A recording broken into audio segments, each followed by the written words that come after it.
अब जैसे ही ये बात श्री सुखदेव जी महाराज ने सुनी तो सुखदेव जी महाराज कहते हैं, बोले तन से सुंदर है, जरूर मन से सुंदर नहीं।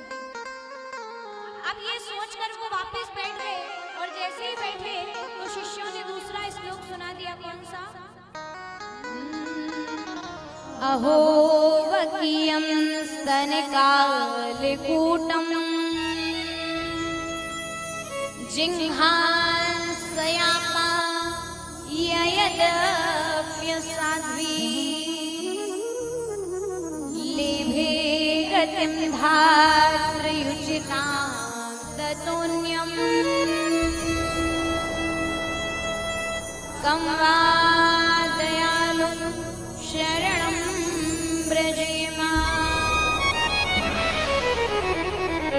अहो वकीयम, हृदय से कितने सुंदर हैं। तो कहा गया कि महाराज हृदय से तो इतने सुंदर हैं कि उनका वर्णन ही ना किया जाए। करोड़ों मुख लेकर भी अगर भगवान की सुंदरता का वर्णन करें तो नहीं कर सकते। बोले वो पूतना राक्षसी जो मासी बनकर जहर पिलाने आई थी, स्तनों पे कालकूट विष लगा के दूध के बहाने जहर पिलाना चाहती थी।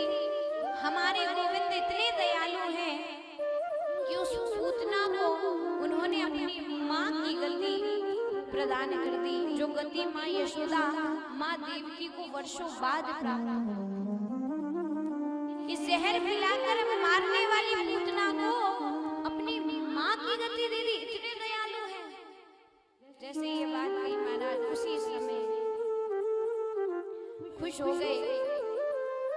सुखदेव जी महाराज खड़े हो गए। सुखदेव जी महाराज कहते भैया श्लोक बड़े अच्छे लगे, एक दो और सुनाओ। बोले नहीं हमारे पास इतने ही थे, अगर ज्यादा चाहिए तो हमारे गुरुजी के पास जाओ।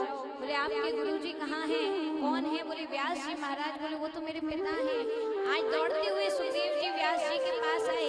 जन्म लेकर भी जिस पिता को नहीं देखा, आज भागवत के श्लोकों में इतनी शक्ति थी कि उन पिता के पास पुनः आए और पिता समझकर नहीं आए, गुरु समझकर आए और आग्रह किया कृपया करके आप मुझे भागवत सुनाइए। और यहाँ यूं ही भागवत नहीं मिल गई। जनक जी ने तक श्री सुखदेव जी महाराज की परीक्षा ली कि ये भागवत के योग्य है कि नहीं। तब कहीं श्रीमद् भागवत कथा श्री सुखदेव जी महाराज को मिली। तो भागवत ऐसे ही किसी को नहीं मिल जाती।